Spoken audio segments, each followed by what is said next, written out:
Hello tout le monde, une vidéo un peu particulière aujourd'hui puisqu'elle s'inscrit en suite du premier épisode de UMSI Chrono sur le HPI, d'une part, mais surtout parce qu'elle sera sous forme de commentaire d'un reportage diffusé sur TF1 en septembre 2025, mais que moi j'ai découvert que très récemment en préparant la vidéo précédente justement. Alors, quelques points avant qu'on se lance.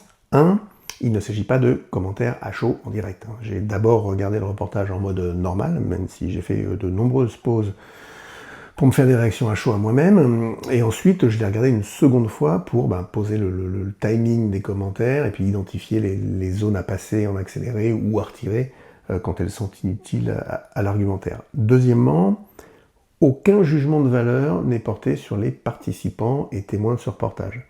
Même si mes remarques peuvent leur rebondir sur leurs dires ou leurs actions, pour moi ce sont plus des victimes qu'autre chose. Des victimes d'une popularisation délétère véhiculée notamment par ce type de médias. Je ne serai sans doute pas aussi bienveillant d'ailleurs envers la rédaction qui a produit ce reportage, par contre parce qu'eux sont vraiment au cœur du problème. Voilà, les disclaimers sont faits, je ferai une petite récap à la fin. Pour ceux qui voudraient voir le reportage en entier, le lien sera dans la description. On se lance tout de suite, après le générique.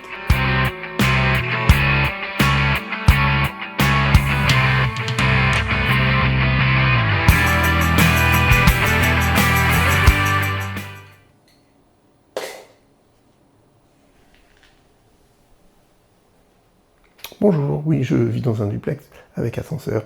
Je sais que vous attendiez à ce qu'on bascule directement, évidemment, sur le reportage avec les commentaires. Comme promis, il y a juste un petit souci. Je me suis fait gauler au moment d'uploader la vidéo par YouTube et le Content ID. Alors, je critique pas du tout.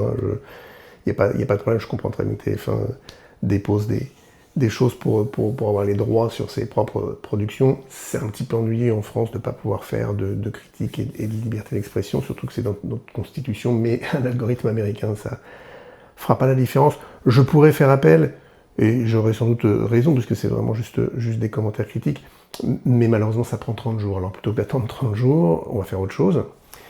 J'ai pris la partie juste du reportage avec les commentaires et je l'ai mise sur Dailymotion. Donc le plus simple, c'est que je vais vous mettre le lien dans la description et vous allez pouvoir le voir là-bas. Comment ça va se passer?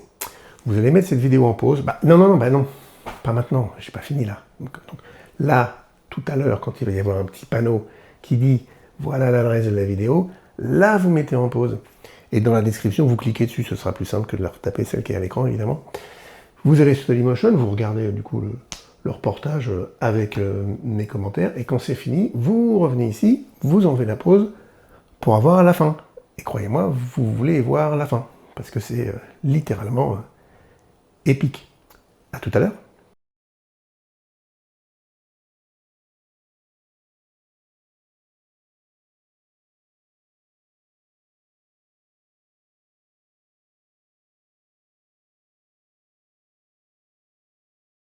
Voilà, j'ai un peu cafouillé sur la fin, le générique allait beaucoup trop vite, et puis il manquait le cas de Thaïs, la fille d'Hélène, qui, et ça c'est juste mon opinion, mais est certainement plus TSA avant d'être HPI.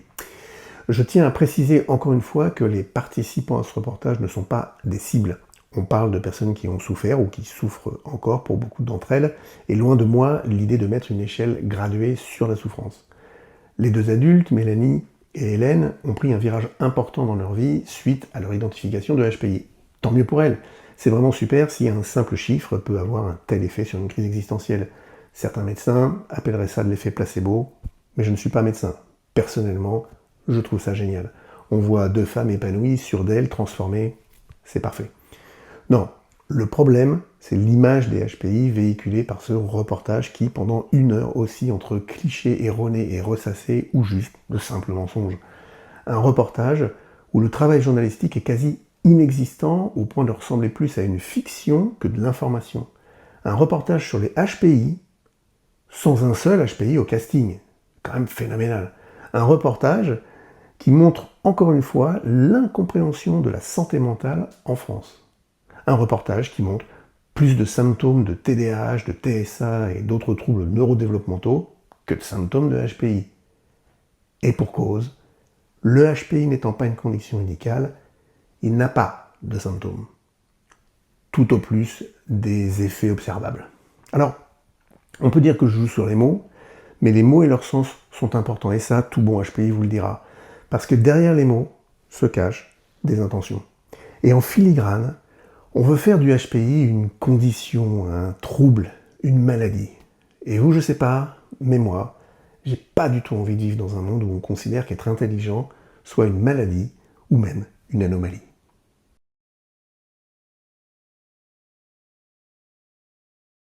Il est des voyages qu'on ne peut entreprendre que seul. Apprendre à se connaître, à se comprendre est l'un de ces voyages. Mélanie et Hélène l'ont fait. Elles n'ont pas eu besoin de manuel, juste d'un déclencheur. Dans leur cas, ce fut le résultat de leur test. Pour d'autres, ce sera autre chose. Peu importe, le principal, c'est de faire le premier pas. Non mais c'est tellement vrai quoi. Punaise, ce reportage m'a vraiment touché. Ouais, je crois que c'est le déclencheur qu'il me fallait. Ah, tu entames ton voyage de découverte de soi. Hein? Ah non, pas du tout. C'est qu'avec ce que je viens de voir là, je me casse de cette société de merde, oui. Ciao. Oh, putain. Je trouve une petite grotte tranquille. Un bout de forêt, un ruisseau, c'est réglé. Hein. Puis je changerai pas la vie. Hein. Oh, un papillon. Reviens, papillon. Et non, je ne suis pas TDH, j'aime juste les papillons. Et vous, eh ben vous venez juste de faire l'expérience du biais d'observation.